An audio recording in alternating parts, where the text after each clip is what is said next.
नमस्कार मुलांनो, मी Harshal Avinash Kumawat, government I T I Jalgaon, visiting faculty तुमचं DVD learning I T I lectures by HK चॅनलमध्ये स्वागत करतो. ठीक आहे. आपण मागचे पार्ट 4 बनवलेलेच होते. आज मी most important questions for employability स्किलचं पार्ट 5 घेऊन आलेलो आहे. बरोबर, आपण मागच्या वेळेसपर्यंत 60 प्रश्न बघितलेले होते. आज आपण त्याच्या पुढे बघू. आणि मुलांनो, मी तुम्हाला नेहमी वारंवार एकच सांगतो आहे की तुम्ही एवढा जरी अभ्यास केला तरीसुद्धा तुमचा अभ्यास खूप चांगल्या पद्धतीने होईल आणि खूप परफेक्ट पद्धतीने होणार. ठीक आहे. एवढं जरी तुम्ही व्हिडिओज बघितले तुम्हाला याच्यातूनच प्रश्न रिपीट होणार, हे मी खात्रीशीर सांगतो. कारण हे सगळ्यात महत्त्वाचे टॉपिक आहे, म्हणून तुम्ही व्हिडिओवरती जास्त फोकस करा. बरोबर. आणि जे नवीन असतील चॅनलला, ते चॅनल सबस्क्राईब करून घ्या. मी कालही तुम्हाला बोललो की सबस्क्राईब गोळा करणं माझं काम नाही आहे. माझं फक्त हेतू एवढाच आहे की सबस्क्राईब केल्याने हे व्हिडिओ तुमच्यापर्यंत लवकरात लवकर पोचतं. म्हणजे यूट्यूब उघडताच तुम्हाला व्हिडिओ शोधण्याची न गरज पडता तुम्हाला व्हिडिओ समोर येऊन जातं. म्हणून चॅनल सबस्क्राईब करा मुलांनो. ठीक आहे. आणि कालच्या व्हिडिओमध्ये जे मी तुम्हाला सांगितलेलं होतं की क्रिचेस, जे वुमेनसाठी क्रिचेस असतात कंपनींमध्ये अकॉर्डिंग टू फॅक्टरी ॲक्ट, त्याला कितीपर्यंत महिला लागतात, म्हणजे किती महिलांचं आकडेवारी लागतं, तर त्याच्यात 30 आकडेवारी होतं. बरोबर, हा एक प्रश्न होता. तर त्या 30 आकडेवारी म्हणजेच काय, आता क्रिचेस म्हणजे मला एक्सप्लेन करायचं तुम्हाला. क्रिचेस म्हणजे काय की ज्या महिलांना नवीन बेबीज वगैरे न्यूबॉर्न बेबीज असतात, ठीक आहे, त्यांना किंवा 6 वर्षाच्या खालील जे बेबी असतात त्यांच्या संगोपनासाठी ज्या काही रूम्स वगैरे लागतात त्याच्या क्रिचेसची फॅसिलिटी त्याला म्हणतात. बरोबर, की त्यांचं पालनपोषण करणं कंपनीमध्ये, तर जिथे 30 किंवा 30पेक्षा जास्त महिला असेल तिथे क्रिचेसची फॅसिलिटी दिली जाते. ठीक आहे. आजचा पहिला प्रश्न बघूया मुलांनो. The factories employing more dash workers are required to supply cool drinking water during the hot weather. उन्हाळ्यामध्ये थंड पाण्याची सोय करायसाठी फॅक्टरीमध्ये किती एम्प्लॉईज लागतात किंवा कितीच्या वरती लागतात, तर 250 एम्प्लॉई, 250 एम्प्लॉईज लागतात. की जर 250 एम्प्लॉईज असेल कंपनीमध्ये तर अकॉर्डिंग टू फॅक्टरी ॲक्ट कारखान्यामध्ये थंड पाण्याची व्यवस्था केली जाते. ठीक आहे, उन्हाळ्यामध्ये. नेक्स्ट क्वेश्चन आहे 62 नंबरचा. अ person who has ultimate control over the affairs of the factory is called. म्हणजे जे काही फॅक्टरीचे अफेअर्स होत आहेत, जे काही फॅक्टरीचे घडण होते, जे काही कामं होत आहेत, ठीक आहे, ज्या काही त्याच्या गोष्टी होत आहेत त्याच्यावरती इनडायरेक्टली कोणाचा कंट्रोल असतो, तर प्रॉप्रिएटरचा कंट्रोल असतो. ठीक आहे, कोणाचा असतो, प्रॉप्रिएटरचा. बरोबर. पुढचा क्वेश्चन आहे 63 नंबरचा. No child who has not completed his dash year shall be allowed to work in any factory. ठीक आहे. किती वयोगटातील जे मुलं आहे, जर त्यांनी ते वयोमर्यादा जर पूर्ण केलेली नसेल तर त्यांना फॅक्टरीमध्ये काम करायला मिळत नाही. तर 14 वर्षाची आयु जी आहे, 14 वर्षाच्या आयुच्या जर खालील जे मुलं असतील त्यांना बालक म्हणून म्हटलं जातं आणि त्यांना फॅक्टरीमध्ये काम करण्यास अनुमती नाही आहे. पुढचा प्रश्न आहे मुलांनो. According to the factory act 1948, कारखाना कायदा 1948 नुसार there should be a minimum space of dash cubic metres for each worker in a factories build after the commencement of the act. बरोबर. तर किती इथे जेव्हा फॅक्टरी ॲक्ट लागू झाला, फॅक्टरी ॲक्ट कारखाना कायदा 1948, तर तेव्हा प्रत्येक जे वर्कर आहे त्यांच्या काम करण्यामध्ये, म्हणजे 2 वर्कर जर काम करतात तर त्यांच्यामध्ये किती क्युबिक मीटरचं अंतर यांनी ठेवायला लावलेलं आहे. जेव्हा हा ॲक्ट कमेंट झालेला होता तर 9.9 क्युबिक मीटरचं अंतर 2 लोकांमध्ये ठेवायला लावलेलं, म्हणजे 2 वर्कर्समध्ये एवढी जागा ठेवायला लावलेली आहे. बरोबर. पुढचा क्वेश्चन आहे 65 नंबरचा. अकॉर्डिंग टू फॅक्टरी ॲक्ट 1948, कारखाना कायदा 1948 अंतर्गत ॲडल्ट्स मीन अ पर्सन. मग ॲडल्ट, ठीक आहे, याचं हा पर्सन कोण आहे, तर याचं उत्तर आहे सी मुलांनो. Who has completed 18 years of his age. बरोबर. ज्या व्यक्तीने, म्हणजेच प्रौढ व्यक्ती, बरोबर, ज्या व्यक्तीने 18 वर्षे स्वतःच्या वयाची कंप्लीट केलेली असेल आणि 18 वर्षाच्या वरती असेल त्याला आपण काय म्हणतो, ॲडल्ट म्हणतो, म्हणजे प्रौढ व्यक्ती म्हणतो. ठीक आहे. 65 नंबरचा क्वेश्चन झाला. मी तुम्हाला वारंवार सांगतो आहे मुलांनो की हेच प्रश्न तुम्हाला पेपरामध्ये पडतील, याच्यातूनच भरपूर रिपीट होतील. त्यामुळे तुम्ही व्हिडिओ एकदम महत्त्वपूर्ण आणि काळजीपूर्वक बघा मुलांनो, व्यवस्थित ऐका. जर हवे तर तुम्हाला हे प्रश्न लिहायचे असेल तर मी PDF पण देतच असतो, तुम्ही हे प्रश्न लिहून घेत चला. ठीक आहे, यातूनच तुम्हाला मोस्टली प्रश्न रिपीट होतील. पुढचा प्रश्न आहे. अकॉर्डिंग टू फॅक्टरी ॲक्ट 1948, कारखाना कायदा अंतर्गत ॲडोलसंट्स मीन्स. बरोबर. तर ॲडोलसंट मीन म्हणजे काय, तर याचं उत्तर आहे बी मुलांनो. Who has completed his 15 year of age. ज्या व्यक्तीने आपल्या वयाचे 15 वर्ष पूर्ण केलेले आहेत त्याला ॲडोलसंट म्हटलं जातं. बरोबर. काय, त्याला ॲडोलसंट म्हटलं जातं. ठीक आहे. आणि हे जे व्हिडिओ आहे हे कारखाना कायदा वगैरे सगळे मिक्स क्वेश्चन्स आहे, म्हणून ही PDF थोडी मोठी असल्याकारणाने याच्यात भरपूर सारे प्रश्न मिक्स झालेले आहे. आणि आता सध्याचे जे प्रश्न चालू आहे लेबर वेलफेअर अँड लॉज ह्या युनिटवरचे प्रश्न चालू आहे. बरोबर. 67 नंबरचा क्वेश्चन आहे. अकॉर्डिंग टू फॅक्टरी ॲक्ट 1948, कारखाना कायदा 1948 अंतर्गत चाइल्ड मीन्स अ पर्सन. मग चाइल्ड म्हणजे कोण, बालक म्हणजे कोण, तर याचं उत्तर आहे A. Has completed his 13 year of age. ज्या व्यक्तीने आपले वयाचे 13 वर्ष पूर्ण केलेले असतील त्याला काय म्हटलं गेलेलं आहे, चाइल्ड म्हटलं गेलेलं आहे. बरोबर. 68 नंबरचा क्वेश्चन आहे मुलांनो. According to factory act 1948 young person means. बरोबर. तर मग याचं उत्तर आहे A. A person who is either a child or an adolescent. बरोबर. मग यंग पर्सन म्हणजे कोण कारखाना कायदा अंतर्गत, तर असा व्यक्ती की जो चाइल्ड पण नाही आहे आणि ॲडोलसंट पण नाही आहे. म्हणजे एक तर तो चाइल्ड किंवा ॲडोलसंटच्या मध्ये आहे. बरोबर. त्यांनी इथे लिहिलेलं आहे हू इज आयदर चाइल्ड, म्हणजे एक तो बालक आहे म्हणजे त्याने 13 वर्ष पूर्ण केलेले आहे, किंवा मग तो ॲडोलसंट म्हणजे त्याने 15 वर्ष कंप्लीट केलेले आहे. बरोबर. म्हणजे यांच्या दोघींच्या मध्ये जरी आपण म्हटलं तरी त्याला यंग पर्सन म्हणता येईल. बरोबर. पुढचा आहे प्रश्न 69. ॲज पर फॅक्टरी ॲक्ट कारखाना कायदा अंतर्गत ॲन्युअल लिव्ह म्हणजे वार्षिक रजा with wages is granted for the rate of 1 day leave for every dash days of work perform. तर याचं उत्तर आहे सी. म्हणजे दर 20 दिवसाच्या मागे एक त्यांना पगारी रजा देण्यात यावी महिन्याची, असा हा हेतू त्यांनी बनवलेला आहे. हा प्रोव्हिजन त्यांनी टाकलेला आहे की दर 20 दिवस काम केल्यामागे एक पगारी रजा त्यांना देण्यात यावी. हा कारखाना कायदा अंतर्गत यांनी प्रोव्हिजन तरतूद मांडलेली आहे. पुढचा प्रश्न आहे 70th question. According to factory act कारखाना कायदा अंतर्गत a worker who has work for at least dash days during a calendar year is entitle to leave with wages in subsequent year. ठीक आहे. तर कारखाना कायदा अंतर्गत एखादी वर्कर आहे ज्याने कमीत कमी किती तर 240 दिवस त्याने जर काम केलेलं असेल कॅलेंडरनुसार, म्हणजे 365 दिवसांपैकी जर त्याला 240 दिवस त्याने काम केलेलं असेल तर त्याला लिव्ह हे जे आहे with wages in the subsequent year, म्हणजे त्याला मग त्या रजा ज्या असतात वार्षिक रजा ज्या आहे विथ वेजेसच्या म्हणजे पगारी रजा ज्या आहे त्या त्याला लागू होतात. बरोबर. पुढचा क्वेश्चन आहे मुलांनो 71 नंबरचा question. According to factory act factories employing कारखाना कायदा अंतर्गत factories employing dash or more workers have to appoint labour welfare officer. मग कारखाना कायदा अंतर्गत फॅक्टरीजमध्ये जर किती व्यक्ती असावे की जेणेकरून आपल्याला लेबर वेलफेअर ऑफिसरची निवड किंवा त्याची तिथे अपॉइंटमेंट करणे गरजेचं होतं. तर याचं उत्तर आहे बी उत्तर आहे म्हणजे 500. ठीक आहे. एखाद्या कंपनीमध्ये 500 किंवा 500पेक्षा जर जास्त लोक काम करत असतील तर त्या कंपनीमध्ये आपल्याला लेबर वेलफेअर ऑफिसर आणि मेडिकल ऑफिसर याची गरज असते. बरोबर. 72 नंबरचा क्वेश्चन आहे मुलांनो. The overall responsibility for the implementation of the apprenticeship act 1961 lies with. ठीक आहे. लाईज विथ मग कोणाच्या याच्याने होतं, ही ओव्हरऑल रिस्पॉन्सिबिलिटी कोणाची असते, DGETची असते. ठीक आहे. कोणाची असते, DGETची असते मुलांनो. तर कोणाची असते मुलांनो ही जबाबदारी, DGE&Tची असते म्हणजे directorate general of employment and ट्रेनिंगची असते. ठीक आहे. मागच्या व्हिडिओमध्ये पण मी हा प्रश्न घेतलेला होता, पण मागच्या व्हिडिओमध्ये मी तुम्हाला याचं फुल फॉर्म नव्हतं सांगितलेलं, तर आज लिहून घ्या तुम्ही. Directorate general of employment and training म्हणजे DGET. 73 नंबरचा क्वेश्चन आहे पुढचा.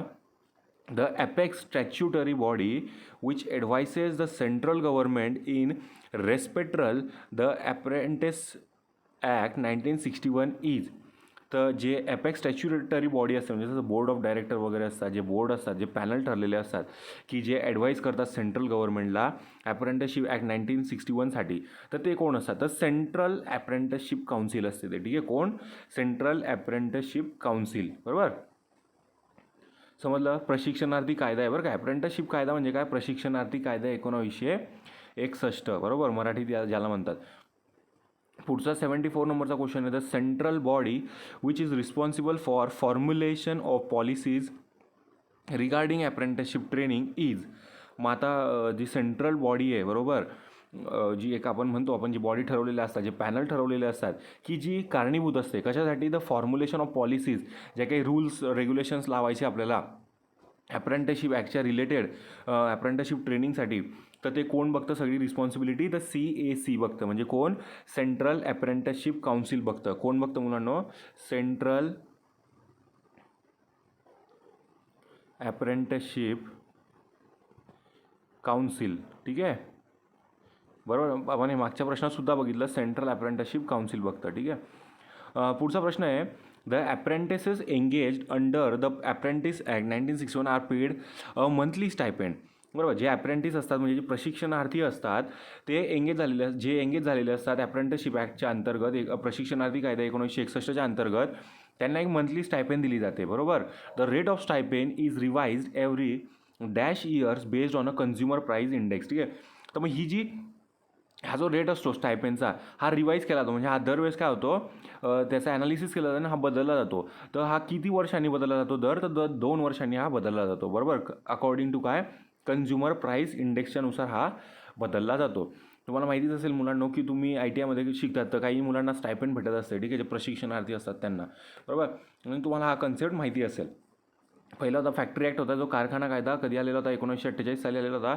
जो प्रशिक्षणार्थी कायदा आहे म्हणजे जो अप्रेंटिसशिप ॲक्ट कधी आलेला आहे, 1961 साली आलेला आहे. पुढचा क्वेश्चन आहे 76. Apprenticeship training is provided in.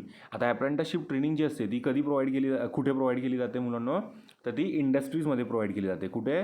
इंडस्ट्रीजमध्ये. तुम्ही कुठल्याही कंपनी जाता तिथे तुम्हाला अप्रेंटिसशिप मिळते. सेंट्रल गव्हर्नमेंटची पण अप्रेंटिसशिप असते, प्रायव्हेट कंपनीजची पण काय असते, अप्रेंटिसशिप असते. पुढचा क्वेश्चन आहे 77 नंबरचा.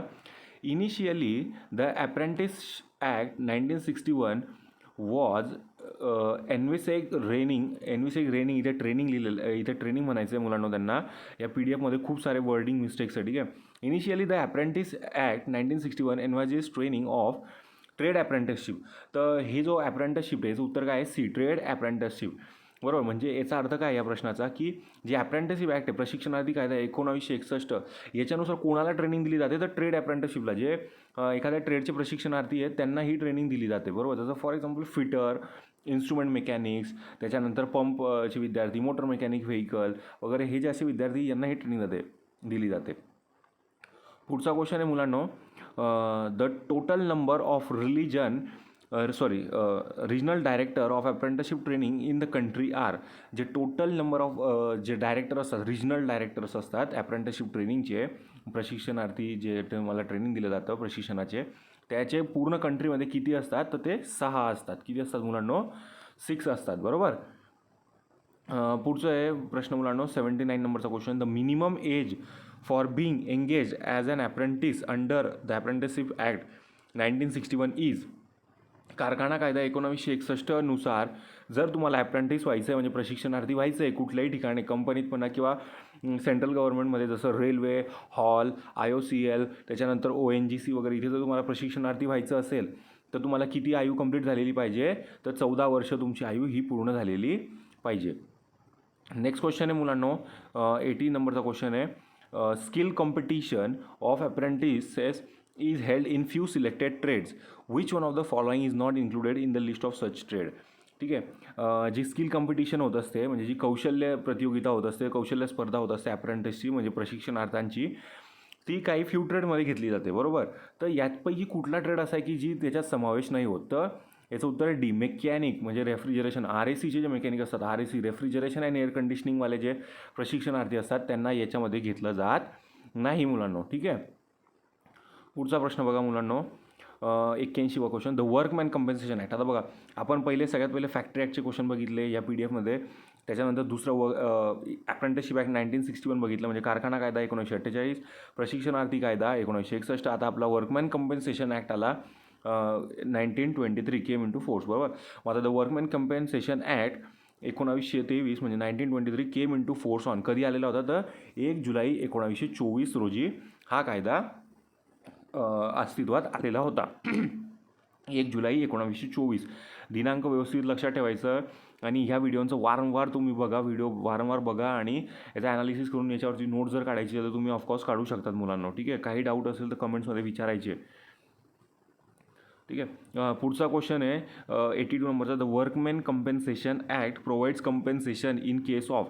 आता वर्कमॅन कम्पेन्सेशन ॲक्ट जो आहे तो केव्हा दिला जातो तर जेव्हा तुमची डिसॅबलमेंट होते तेव्हा. ठीक आहे. डिसॅबलमेंट होते म्हणजे जेव्हा तुम्हाला काही ॲक्सिडेंट झाल्यामुळे तुम्हाला अपंगत्व आलं, त्यावेळेस हा कायदा तुम्हाला उपयोगी येतो आणि त्यावेळेस तुम्हाला कम्पेन्सेशन भेटतं. म्हणजे मग तुम्हाला मॉनिटरी कम्पेन्सेशन भेटतं, म्हणजे काहीतरी पैसे वगैरे भेटतात, किंवा मग काहीतरी तुम्हाला मुलांचं शिक्षण वगैरे असे नॉन मॉनिटरी कम्पेन्सेशन पण भेटतात. ठीक आहे. 83 नंबरचा क्वेश्चन आहे, the workman compensation act is not applicable to. आता वर्कमॅन कम्पेन्सेशन ॲक्ट जो आहे हा कायदा हा कुठे ॲप्लिकेबल होत नाही, म्हणजे कुठे लागू होत नाही.